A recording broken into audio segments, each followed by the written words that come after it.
Кезінде үй салған кезде фундамент қиылып жатып дымоходты ұмытып кеткенбіз ғой біз. Содан бері қарай 5-6 жылдың көлемі өтті. Дымоход болмаса болмайды екен. Соны бүгін дрелмен тестіріп, әр бөлмеге осылай қылып 32-лік пластмасс трубадан кесіп салып шықтым осылай.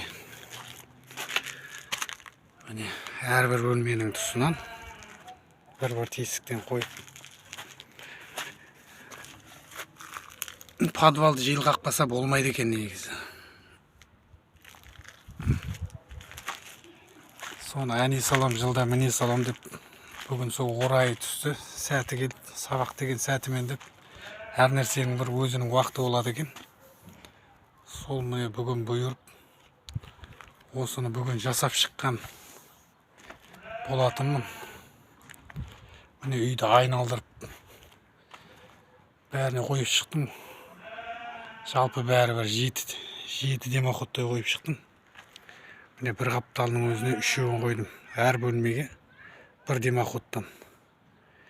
Дымоход болмаса болмайды екен үйге. Ой, ештеңе етпес деп жүре береді екенбіз ғой. Қапырық болып кетеді екен ғой. Подвалды ашқан кезде астан подвалдан жағымсыз иіс шығады. Сол дымоходтың жоқтығы екен сол.